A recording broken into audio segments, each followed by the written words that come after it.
사도신경으로 신앙 고백하겠습니다. 전능하사 천지를 만드신 하나님 아버지를 내가 믿사오며 그 외아들 우리 주 예수 그리스도를 믿사오니 이는 성령으로 잉태하사 동정녀 마리아에게 나시고 본디오 빌라도에게 고난을 받으사 십자가에 못 박혀 죽으시고 장사한 지 사흘 만에 죽은 자 가운데서 다시 살아나시며 하늘에 오르사 전능하신 하나님 우편에 앉아 계시다가 저리로서 산 자와 죽은 자를 심판하러 오시리라. 성령을 믿사오며 거룩한 공회와 성도가 서로 교통하는 것과 죄를 사하여 주시는 것과 몸이 다시 사는 것과 영원히 사는 것을 믿사옵나이다. 아멘. 오늘 하나님이 우리에게 주신 말씀은 고린도후서 4장 1절부터 18절까지의 말씀입니다. 고린도후서 4장 1절부터 18절까지 말씀입니다. 그중 함께 1절과 2절의 말씀을 같이 읽어보도록 하겠습니다. 그러므로 우리가 이 직분을 받아 긍휼하심을 입은 대로 낙심하지 아니하고 이에 숨은 부끄러움의 일을 버리고 속임으로 행하지 아니하며 하나님의 말씀을 혼잡하게 하지 아니하고 오직 진리를 나타내므로 하나님 앞에서 각 사람의 양심에 대하여 스스로 추천하노라. 아멘. 오늘부터 추석 연휴가 시작되었습니다. 이번 연휴는 코로나로 인해서 많이 축소되거나 이전보다 이동이 적을 것으로 나타나고 있는데요. 그래도 늘 명절이라는 것은 우리의 마음을 설레게 하는 것 같습니다. 명절이 되면 온 식구들이 다 한자리에 이렇게 모이게 되죠. 여러분들의 명절의 모습은 어떻습니까? 각 가정마다 또 다 다를 텐데요. 온 가족들이 또 기독교인인 가정들도 크리스찬의 가정들도 있을 것이고 또 반반 섞인 가정도 있을 것이고 또 우리 집만 또 유일하게 예수님을 믿는 가정도 있으실 겁니다. 하지만 우리는 가족이라는 이름으로 하나가 되고 또 오랜만에 행복한 교제들을 우리가 나누게 되죠. 최근 올바르지 못한 또 몇몇 교회들로 인해서 기독교가 사회적으로 좋지 못한 모습들을 또 보이므로 모든 기독교인들은 왠지 괜한 좋지 않은 시선을 받기도 하는데요. 이럴 때 우리들은 오랜만에 만난 친척들과 또 오고 가는 그 내용 속에서 이야기 속에서 우리들은 어떻게 반응하고 또 어떻게 행동해야 될까요? 오늘 2절 말씀에 이런 말씀이 있습니다. 하나님의 말씀을 혼잡하게 하지 아니하고. 아멘. 여러분, 하나님의 말씀을 혼잡하게 하는 것은요, 우리 가족의 좋았던 분위기를 한순간에 무너뜨리는 것입니다. 말씀이 잘못되어서 여러분 혼잡하게 되는 것이 아닙니다. 그 말씀 그대로를 우리가 하나님의 진리의 말씀 그대로를 실천하지 못하기 때문에 말씀대로 살아가지 못했기 때문에 그로 인해 혼잡해지게 된 것입니다. 이것이 누구의 책임입니까? 매번 하나님의 말씀을 붙들고 우리가 살아간다고 그렇게 입으로 고백만 했던 우리들의 잘못입니다. 우리들은 혼잡하게 하는 그런 소명을 가진 사람들이 아닙니다. 모든 것이 합력하여 선을 이루게 하는 하나님의 뜻을 받은 자들입니다. 그렇게 살아가야 하는 자들입니다. 이번 명절에는 우리 그리스도인들이 더욱더 지혜롭게 행동하고 혼잡하지 않게 행동하는 성숙한 그리스도인의 모습으로 여러분 비춰지시기를 소망합니다.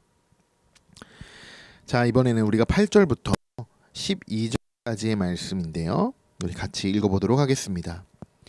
우리가 사방으로 우겨쌈을 당하여도 쌓이지 아니하며 답답한 일을 당하여도 낙심하지 아니하며 박해를 받아도 버림받지 아니하며 거꾸러뜨림을 당하여도 망하지 아니하고 우리가 항상 예수의 죽음을 몸에 짊어짐은 예수의 생명이 또한 우리 몸에 나타나게 하려 함이라. 우리 살아있는 자가 항상 예수를 위하여 죽음에 넘겨짐은 예수의 생명이 또한 우리 죽을 육체에 나타나게 하려 함이라. 그런즉 사망은 우리 안에서 역사하고 생명은 너희 안에서 역사하느니라. 아멘.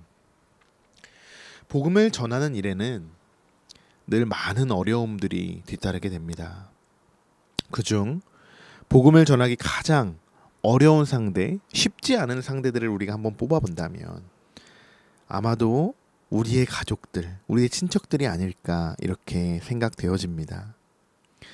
오늘 말씀에도 나와 있는 것처럼 복음을 전하는 일에는 우겨쌈을 당하기도 하고 답답한 일을 우리가 겪기도 하고 또 한편으로는 낙심하기도 합니다. 그렇지만 우리는 복음을 전하는 것을 멈출 수 없겠죠. 위에서 말씀드린 것처럼 다시 한번 말씀드리지만 지금 우리에게 필요한 것은 일방적인 복음을 전하는 것, 그것이 아니라 우리에게 아주 지혜로운 하나님의 복음을 전할 수 있는 그 지혜로운 방법이 지금 우리에게 필요하다는 것입니다. 지혜가 필요한 것입니다. 위드 코로나 속에서 우리는 복음을 어떻게 전할 것인가? 또 요즘 새롭게 신조어가 나왔더라고요. 코로나 블루. 코로나가 계속적으로 지속되면서 이 우울함이 계속적으로 반복되는 이 우울 증상이 나타나는 그런 증상을 지금 코로나 블루라고 이야기합니다. 이런 상황 속에서 그것도 우리의 가족들에게, 우리의 사랑하는 가족들에게 자, 말씀을 우리가 어떻게 전할 것인가? 하나님의 복음을 우리가 어떻게 전할 것인가? 여러분, 우리가 지금 필요한 자세, 그 지혜는 복음을 전하는 자나 복음을 받아들이는 자가 여러분 기뻐할 수 있도록 복음을 전하는 지혜가 필요합니다. 지금 우리에게 이런 지혜가 필요한 것입니다. 코로나 때문에 너무 불안하고 또 움츠려드는 분위기가 분명 있습니다. 그 속에서도 내가 먼저 낙심하지 않고 나부터 기쁘게 복음을 전하고 또 복음을 접하게 되는 우리 가족들도 이전보다 더 희망이 있고 또 소망이 있는 예수 그리스도의 복음을 그들도 잘 지혜롭게 받아들일 수 있도록 함께 우리가 그렇게 주님이 인도해 달라고, 그들의 마음을 인도해 달라고 우리가 기도해야 됩니다. 자, 이렇게 지혜롭게 우리가 복음을 전해야 된다라고 말씀을 드렸습니다. 자, 이것에 대한 또 여러 가지 또 세부 내용들은 사실 여러분들이 더 잘 알고 있으십니다. 아, 이분에게는 내가 어떻게 복음을 전해야 되는구나, 어떤 방식으로 내가 복음을 전해야 되는구나 라는 그 방법들 여러분이 더 잘 알고 계실 겁니다. 각 가정의 상황과 분위기가 다르기 때문에 제가 어떤 것이 더 좋은 방법이다 라고 말씀드릴 수는 없겠지만 여러분도 지금까지 기도하시고 그분을 위해 기도하시고 또 진심을 전한다면 충분히 기쁘게 그 복음을 전할 수 있는 방법, 지혜롭게 복음을 전할 수 있는 방법을 여러분 잘 알고 계시리라 믿습니다. 또 이런 분들도 있을 텐데요. 대부분 크리스천 집안들이 많으면 또 쉽게 복음을 전하기가 그렇게 어렵지 않겠죠. 모든 가정의 분위기가 크리스찬 분위기라면. 그런데 그렇지 않은 분들도 분명 계실 것입니다. 예수님의 예자도 꺼내기 힘드신 분들도 분명 계실 겁니다. 그런 분들에게는 제가 이런 제안을 하나 여러분에게 드려보려고 합니다. 예수님에 대해서 여러분 처음부터 설명하려고 하지 마시고 그냥 말씀을 한번 쭉 읽어주시는 겁니다. 우리가 성경이 아니고도 좋은 시 그리고 문구 같은 것도 우리가 평소에 잘 많은 것을 접하지 않습니까? 받아들이는 분들이 너무 부담 갖지 않도록 우리가 이번에는 성경의 몇 구절만 그들에게 한번 읽어드리는 그런 방법을 한번 사용해 보시는 건 어떠실까요? 그냥 그분들에게 오늘의 본문 말씀 중 16절부터 18절까지의 말씀을 한번 읽어드리는 겁니다. 만약 이것도 힘들다, 우리가 성경을 그들에게 전하는 것, 이렇게 읽어드리는 것도 힘들다, 자 그러면 문자나 또 카톡으로 말씀 구절을 보내주시는 것도 아주 좋은 방법이 되겠죠. 자, 16절부터 18절까지의 말씀이 그럼 어떤 말씀이냐? 어떤 말씀이길래 그러냐? 우리가 한번 같이 그 말씀을 읽어보도록 하겠는데요. 같이 한 목소리로 읽겠습니다. 그러므로 우리가 낙심하지 아니하노니 우리의 겉사람은 낡아지나 우리의 속사람은 날로 새로워지도다. 우리가 잠시 받는 환난에 경한 것이 지극히 크고 영원한 영광에 중한 것을 우리에게 이루게 함이니 우리가 주목하는 것은 보이는 것이 아니요 보이지 않는 것이니 보이는 것은 잠깐이요 보이지 않는 것은 영원함이라. 아멘. 얼마나 여러분 하나님의 말씀, 이 말씀이 도전이 되는 말씀입니까? 모든 사람들이 코로나로 인해서 힘들어하고 지쳐 있을 때 이러한 하나님의 말씀이 여러분 그분들의 마음을 더욱 만져주실 것이라 믿습니다.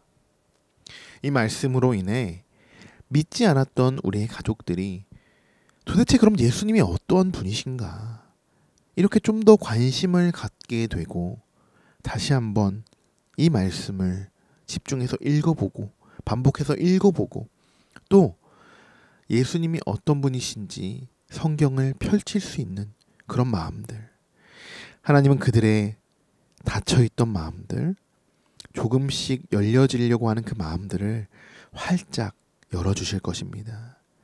그리고 그 닫혀있던 마음 분명히 하나님이 어떠한 분이신지 그들에게 보이실 것이고 그들의 상한 마음들, 지쳐있던 영혼들 하나님이 회복시켜 주실 줄 믿습니다.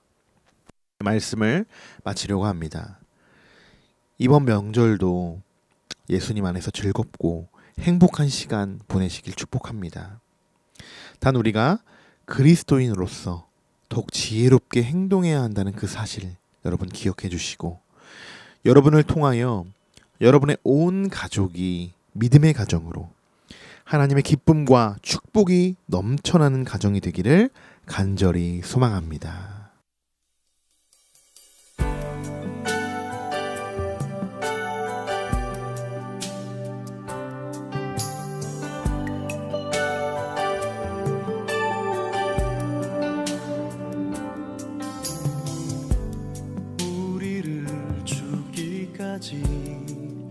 사랑한 그 사랑으로 당신을 사랑하리. 약속하신 축복에 말씀 굳게 믿으며 믿음의 가정 세우리. 우리 함께 섬기며 믿음의 가정 세우리. 거친 새바다 몰아칠 때 세상 사람들 모두 알게 되니 믿음 위에 선 우리 가정.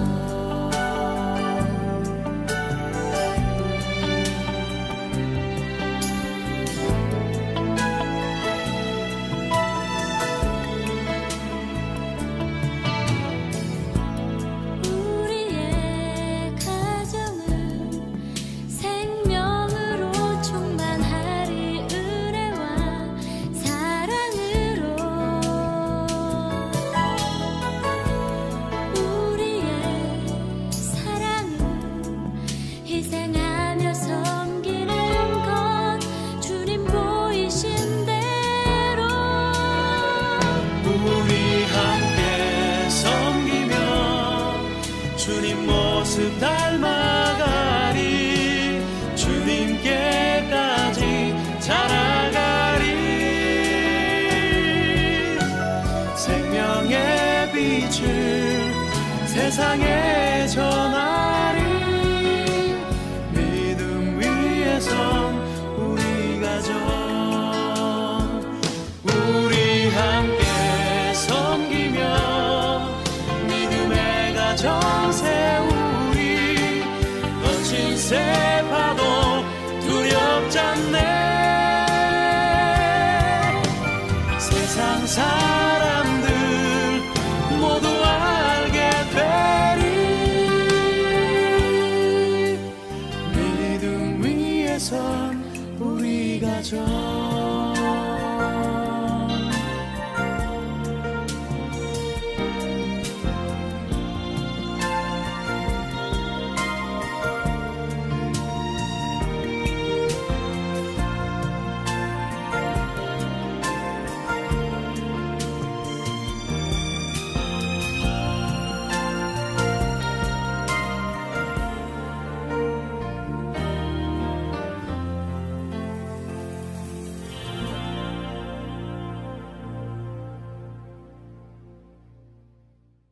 다 함께 주기도문 하시겠습니다.